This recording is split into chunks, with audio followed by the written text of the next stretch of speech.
Hey there, ghouls and gals, and welcome back to my channel. If you guys are new here, hi, my name is Hillary, and if you are a returning subscriber, then you're probably a crazy hilly, and I'm happy to have you in my family. So I figured this video would be another demonic haunting because I had done one before with the Ammons family, and, you know, a lot of people like demonic hauntings for some reason, so I guess we're gonna go right into another one, and we are going to be covering tonight the Sallie house. The Sallie house in Atchison, Kansas is this old paint peeling house on a residential street that has some things going on. The Sallie house has been vacant for quite some time, and actually now you could go there and get some self-guided tours of the house. But before it was empty, there used to be people that lived in it. Most of them were average, never really had any problems, until Tony and Deborah Pickman moved in. Now, before we get started with their story, I have to tell you the story of the house because we need to preface. The home was originally constructed for the Finneys. The house was built at the beginning of the 19th century, and Michael Finney actually purchased the property and lived there with his family until his death. Michael Finney actually died in the Sallie house in 1872. There have been many residents of the Sallie house and about 7 documented deaths since the house was built. For as long as it stood, around 7 people have died. I'm just going to read off the 4 that I know. One was Michael Finney, who died in 1872, Richard Edwin Finney, who died in 1874, William True, who died in 1918, and Agnes Finney True, who died in 1939. As far as I know, the Sallie house, for the first bit of its life, actually stayed in the Finney family for quite a while, I believe until the 1940s, so they were there for some time. So the legend that everyone will say about the Sallie house is that the first people that moved into the Sallie house was a physician and his family, and he did a whole bunch of procedures there. The bottom half of the house was where his office was, and all of these medical procedures and stuff happened. One day, a woman came into the house with her daughter who had fainted because of abdominal pain. The physician diagnosed the girl with appendicitis and said that her appendix was going to rupture soon and she would die. So he had to perform the surgery before any of her medication, calming, sleeping, nothing was working. He had to perform it before that actually happened. So he started to try and take her appendix out while she was still awake on the table, which, like, no. I mean, I've never had my appendix removed, but, like, please don't fail me because that sounds horrifying. Suddenly, the screams of Sallie stopped, and her last memories were of a man torturing her, trying to rip her open because she died on the table with her appendix still in her. As far as I know, there are no confirmed stories that this actually happened, but that is what people believe.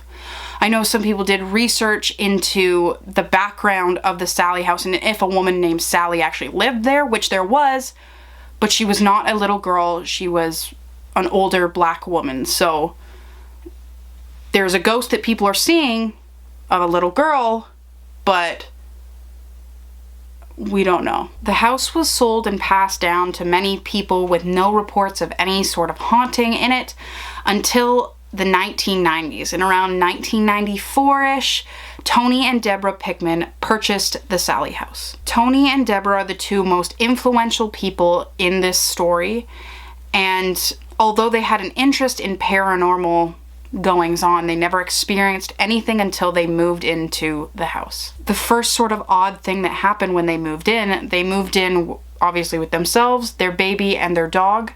And their dog would be sitting outside their baby's nursery just growling and growling, and they did not understand why, because it had never done anything like that before, but just started to do this in this house. Now, Sallie would topple things over, and there would be random fires that would start throughout their house, and there was no explanation why. It wasn't like, you know, someone left a stove on or something. These fires just happened and no one could explain how they happened. The entity would move objects, turn toys on, so they started to make sounds, and one of the worst things, it really developed an attachment to Tony. Tony Pickman was basically getting attacked all the time by this thing.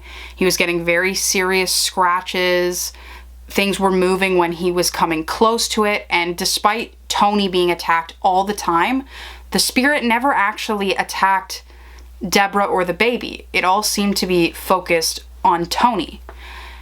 They also said that in the area of where the doctor performed all of his doctor things, it would be cold for no reason, and they couldn't really understand that. The couple claimed to have anxious feelings whenever they were in the house, and Tony explained that he felt like there was a man standing behind him. Tony actually sat down and drew a sketch of what Sallie looked like, which I'm positive was also collaborated by a psychic that had gone in the house.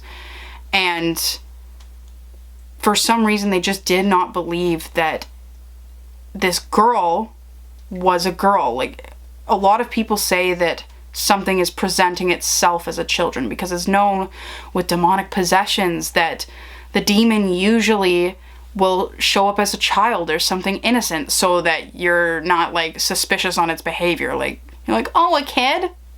No, it's a demon. Soon things kept happening to the point where they were just like, okay, we've had enough, and they ended up having to leave their house, and they left with quite a bit of bruises and scratches from... I would like to think that they didn't do that to themselves. I don't know why someone would be scratching themselves, especially the way that Tony was, and he was affected from this for years after. Later on too, because this became so popular, a lot of people knew about this. After they had left, there was found to be demonic practices in the house. So like in the basement, someone had drawn a pentagram and a couple other things down there, which people tried to cover up with paint, but like, you can't cover up once you've like summoned a demon or a spirit. Can't do that. Also, there was people that were going through the house that actually found blood splatter in different rooms. So like, in my, mind, it's like animal sacrifice type things. Like, people are coming in and hurting some animals for what? Like, you know what I mean? They're... Why do people get so weird? Why do you get so weird? A lot of psychics and TV producers that have come up to the house say how normal it feels on the outside and how, it doesn't seem menacing. But when they go in, that completely changes, and like, stuff gets menacing once you're inside the doors. And to people that are just walking into houses doing demonic rituals, put that cat down. Leave that cat alone. So what do you guys think? Do you think that this house is possessed by a demon that is cloaking itself as a child? Or do you think that the Pickmans made this up for